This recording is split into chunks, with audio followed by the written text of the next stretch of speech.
आज हम समास के बारे में पढ़ेंगे। समास शब्द की उत्पत्ति कैसे हुई है। सम उपसर्ग प्लस अस धातु और घई प्रत्यय, इन शब्दों से मिलकर के समास शब्द बना है। संक्षिप्तीकरणम इति अस्ति, और समास शब्द का अर्थ होता है कि वाक्य को संक्षिप्त करना, अर्थात वाक्य का संक्षिप्तीकरण ही समास कहलाता है। समास की कुछ अन्य परिभाषाएं हैं, जैसे एक परिभाषा है इसकी सम सनम समास है, अर्थात संक्षिप्तीकरण को ही समास कहते हैं। अनेक पदानाम एक पदी भवनम समास है, अनेक पदों को मिला करके एक पद बनाना भी समास कहलाता है। समासस्य भेदः, समास के मुख्य प्रकार कौन कौन से होते हैं।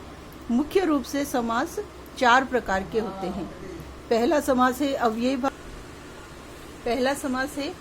भाव समास। दूसरा समास होता है तत्पुरुष समास, और इसी तत्पुरुष समास के 2 भेद होते हैं, कर्मधारय समास और द्विगु समास। तीसरा समास है बहुव्रीहि समास, और चौथा समास होता है द्वंद्व समास। अव्ययी भाव समास।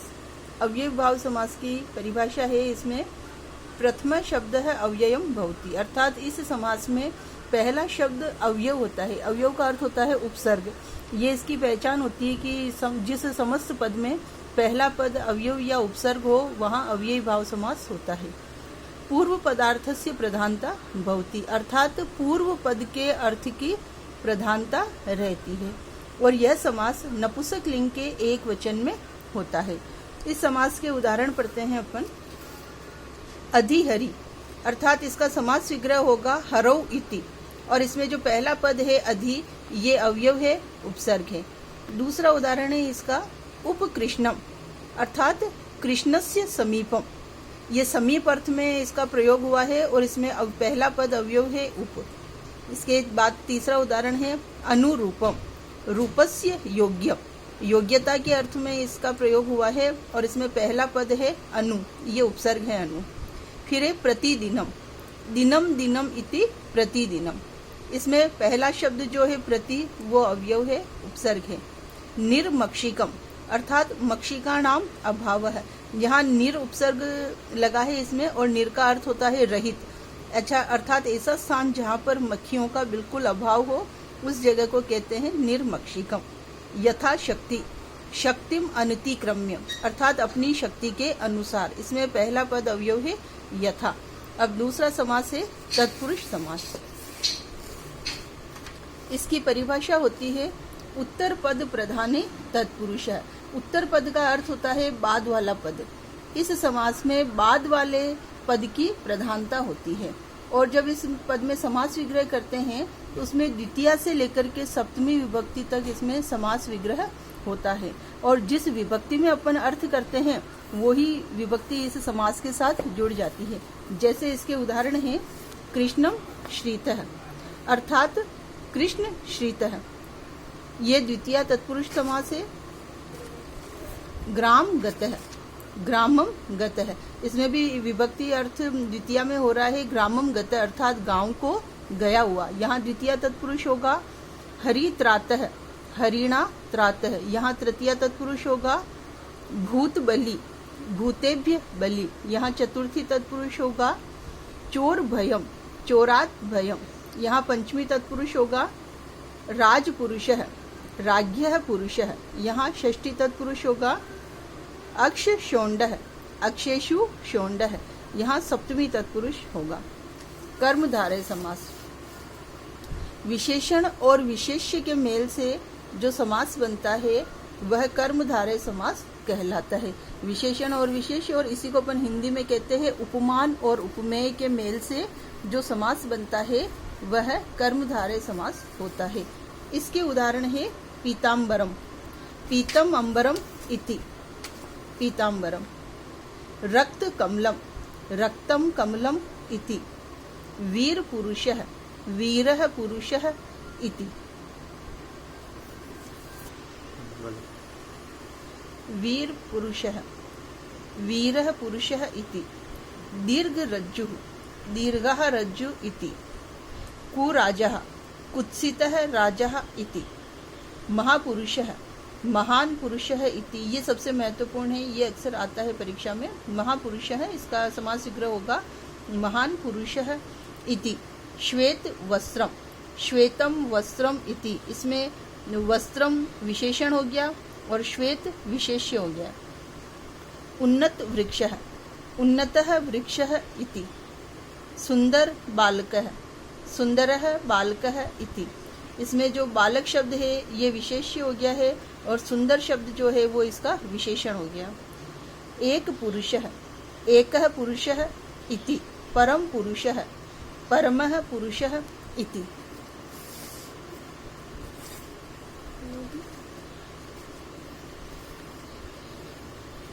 द्विगु समास, संख्या पूर्वो द्विगु, अर्थात जिस पद में पहला शब्द संख्यावाची होता है वहाँ द्विगु समास होता है।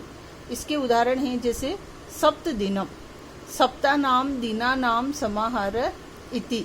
समाहार का अर्थ होता है समूह, 7 दिनों का समूह, उसे हम सप्त दिनम कहते हैं। फिर है चतुर्युगम, चतुर्नाम युगानाम समाहारः इति। 4 युगों का जो समूह होता है उसे हम चतुर्युग कहते हैं। फिर है पंचवटी, पंचानाम वटानाम समाहार इति। 5 बरगद के पेड़ का जो समूह होता है उसे पंचवटी कहते हैं। रामायण में भी इसका उल्लेख आता है पंचवटी स्थान का, तो वहाँ पर 5 बड़े बड़े बरगद के पेड़ थे, इसीलिए उस जगह को पंचवटी कहते हैं। तो वट शब्द का अर्थ होता है बरगद के पेड़। अष्टाध्यायी, अष्टानाम अध्यायानाम समाहारः इति। 8 अध्याय का जो समूह होता है उसे अष्टाध्यायी कहते हैं। ये पाणिनि के द्वारा लिखी गई एक किताब का नाम है अष्टाध्यायी। उस किताब के 8 अध्याय है, व्याकरण से संबंधित किताब है ये, और उसमें 8 अध्याय है, इसीलिए उसका नाम है किताब का अष्टाध्यायी, अर्थात 8 अध्याय का समूह ऐसा। इसके बाद आता है बहुव्रीहि समास।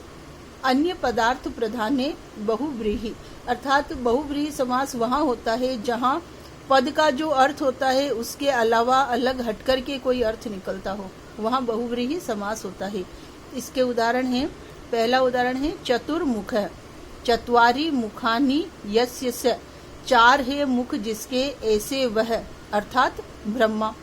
तो इसमें जो ब्रह्मा शब्द है, इस वाक्य में ब्रह्मा का अर्थ कहीं भी नहीं आ रहा है, लेकिन इसका जो अर्थ है इस अर्थ के आधार पर हमें अर्थ निकालना पड़ रहा है इसका ब्रह्म। तो ये अन्य पदार्थ प्रधान हो गया है। चक्र पाणि, चक्रम पाणौ यस्य स, अर्थात चक्र है जिनके हाथ में, ऐसे वह विष्णु।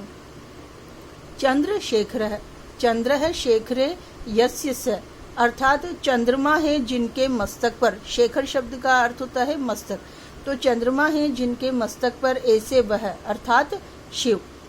दशाननः, 10 आननानि यस्य स, अर्थात 10 हैं मुख जिसके ऐसे वह, अर्थात रावण। चौथा समास है द्वंद्व समास। 4 थे द्वंद्व, अर्थात जिस पद के मध्य में च का अर्थ निकलता है वहाँ द्वंद्व समास होता है। इसके उदाहरण हैं, जैसे पहला उदाहरण है इसका माता पितरौ, माता च पिता च, माता और पिता, और इसका समस्त पद बनेगा माता पितरौ, और विग्रह करते समय बीच में च अर्थ आएगा। ये इस समास की पहचान है, विग्रह करते समय जहाँ बीच में च शब्द आता है वहाँ, और हिंदी में इसको अपन च का अर्थ होता है और। हिंदी में अगर विग्रह करते हैं तो 2 शब्दों के बीच में और शब्द आता है, वहाँ द्वंद्व समास होता है। शिव केशवो, शिवश्च केशवश्च, अर्थात शिव और कृष्ण। हरि हरौ, हरिश्च हरश्च,